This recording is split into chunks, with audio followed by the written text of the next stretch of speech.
خطا ہونا بزرگی میں کوئی رکاوٹ نہیں۔ ماعز اسلمی کو پتھر پڑ رہے تھے جب وہ حد لگ رہی تھی، کہ ابھی جو تم نے ماعز کا گوشت کھایا اس سے زیادہ ناپاک تم نے کھایا۔ گناہ ہونا انسانی اللہ اور بندے کے تعلق میں رکاوٹ تب بنتا ہے جب اصرار ہو، میں حاملہ ہوں زنا سے، مجھے پاک کریں، اس لیے کبھی کسی کے گناہ پر اس کو حقیر نہ سمجھو۔ ہاتھ جوڑتا ہوں۔ انہو من یتق، وہ انسان ہی نہیں جس سے خطا نہ ہو، اور پھر وہ انسان ہی نہیں ہے جو خطا پہ شرمندہ نہ ہو، پھر وہ شیطان ہے۔ خطا ہونا بزرگی میں کوئی رکاوٹ نہیں۔ صحابہ کی خطاؤں کو اللہ نے قرآن میں ذکر کیا، صحابہ سے ہر بڑے سے بڑی خطا ہوئی، اس میں ایک پیغام تھا کہ اتنے بڑے مقام والے سے بھی خطا ہو سکتی ہے اور اللہ کے تعلق میں کوئی کمی نہیں آ سکتی۔ توبہ۔ ماعز اسلمی کو پتھر پڑ رہے تھے جب وہ حد لگ رہی تھی، تو دو آدمی آپس میں باتیں کر رہے تھے، دیکھو اچھا بھلا اس پر پردہ ڈال دیا تھا اللہ کے نبی نے، یہ خود ہی اپنے آپ کو ذلیل کر کے آ گیا۔ تو جب وہ ان کا انتقال ہو گیا اور وہاں سے واپس ہوئے تو راستے میں ایک گدھا مرا پڑا تھا، تو آپ نے کہا ان دو آدمیوں کو بلاؤ، وہ دونوں آ گئے۔ آپ نے فرمایا اس کا بیٹھ کے گوشت کھاؤ۔ یا رسول اللہ، یہ آپ کیا فرما رہے ہیں؟ ناپاک، حرام، مردار۔ کہ ابھی جو تم نے ماعز کا گوشت کھایا اس سے زیادہ ناپاک تم نے کھایا۔ کہ تم اس کی غیبت کر رہے، اور میں محمد مصطفیٰ اللہ کی قسم کھا کے کہتا ہوں میں اسے دیکھ رہا ہوں جنت کی نہروں میں نہاتا پھر رہا ہوں۔ گناہ ہونا انسانی اللہ اور بندے کے تعلق میں رکاوٹ تب بنتا ہے جب اصرار ہو، کرتا ہی جائے کرتا ہی جائے، اس لیے کبھی کسی کے گناہ پر اس کو حقیر نہ سمجھو۔ ہاتھ جوڑتا ہوں۔ کسی کو حقیر، کسی سے نفرت نہ، اپنی نیکی کے تکبر سے بچو۔ اللہ کی قسم، نیکی کا تکبر پیسے کے تکبر سے بھی زیادہ خوفناک ہے۔ ہم ایسے، ہم ایسے، تم ایسے، تم ایسے۔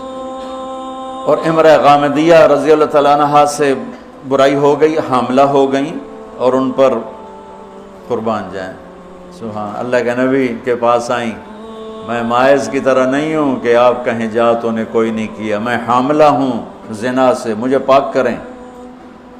تو آپ نے فرمایا، آپ نے اس کو ٹالنے کے لیے کہ جا پہلے بچہ پیدا کر پھر اس کے بعد دیکھا جائے گا، کہ 9 مہینے گزریں گے آپ ہی بھول جائے گی۔ وہ 9 مہینے بعد پھر آ گئی کہ مجھ سے گناہ ہوا ہے، یہ میرا بچہ پیدا ہو گیا ہے، اب مجھے پاک کریں۔ تو آپ حیران ہو گئے اس کے اس اندر کے بے قراری پر۔ آپ نے پھر دوسرا ہیلہ اختیار فرمایا، آپ نے فرمایا بچے کو دودھ پلا 2 سال، جب یہ روٹی کھانے کے قابل ہو جائے پھر آنا، پھر حد لگائیں گے۔ 2 سال اس نے دودھ پلایا، اور ایک دن چشم فلک نے دیکھا کہ ایک عورت بچے کو انگلی سے پکڑ کے لا رہی ہے، اور اس بچے کے دوسرے ہاتھ میں روٹی ہے اور وہ کھا رہا ہے، اور آ کر کہتی ہے یا رسول اللہ یہ روٹی کھا رہا، طہرنی، مجھے پاک کیجیے۔ میرے نبی کے بھی آنسو نکل آئے۔ تو آپ نے فرمایا اس بچے کو کون اپنا بیٹا بناتا ہے، میں ضمانت دیتا ہوں جنت میں وہ میرا ساتھی ہوگا۔ تو ایک انصاری صحابی نے اٹھ کر کہا یا رسول اللہ میں اس کو اپنا بیٹا بناتا ہوں۔ اتنی بڑی بڑی ہستیوں سے گناہ ہو جاتے ہیں، لیکن ہم کہتے ہیں یا موسیٰ یا فرعون۔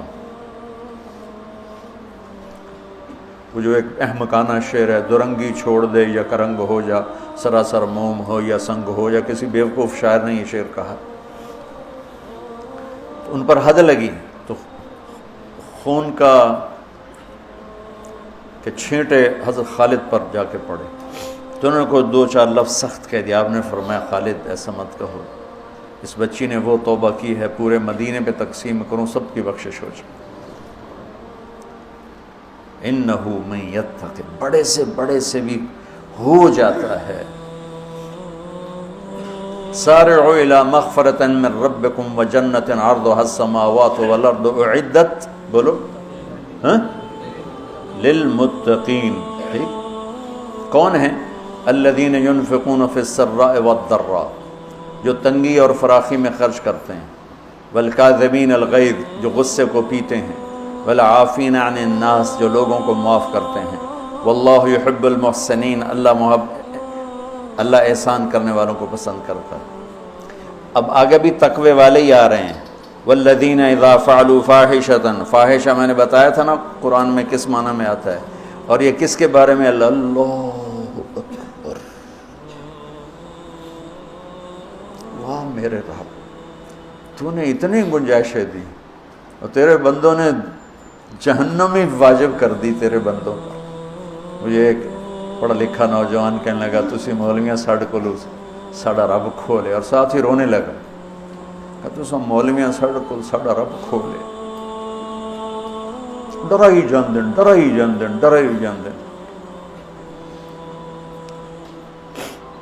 والذین اذا فعلوا فاحشۃ، یہ بھی تقوی والے ہیں، او ظلموا انفسهم، یہ بھی تقوی والے ہیں، ذکروا اللہ فاستغفروا لذنوبہم ومن یغفر الذنوب الا اللہ ولم یصروا علی ما فعلوا۔ یہاں آ کے جدا ہو گیا، متقی اور فاسق جدا ہو گیا کہ متقی بھی یہ سارے گناہ کر سکتا ہے لیکن وہ چھوڑ دیتا ہے، اصرار نہیں کرتا، روتا ہے، معافی مانگتا ہے، اور جو بدماش ہوتا ہے وہ کرتا جاتا ہے، وہ کہتا ہے ویکھی جائے گی ویکھی جائے گی۔ تو جنت میں جانے والوں کے بارے میں میرے رب کا قرآن یہ کہہ رہا ہے۔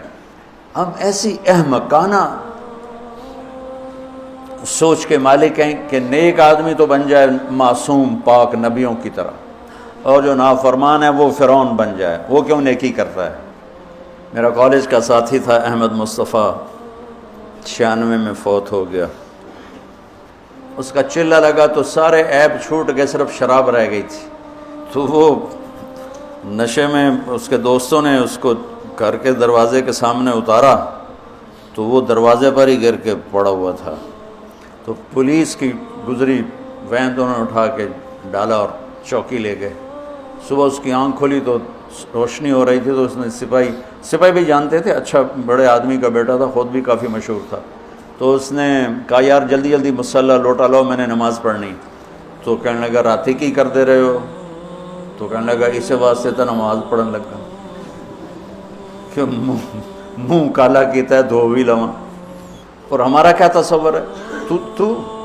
تیری روٹی حرام، تجھے نمازوں کا کیا فائدہ؟ تو داڑھی منڈاتا ہے، تیرا کیا دین ہے؟ تیری شکل ہی کافروں جیسی ہے، تیرا کیا دین ہے؟ ہمارے دیندار طبقے نے بے دینی کو پروموٹ کیا نفرت کر کے۔ دین تو سراپا محبت سراپا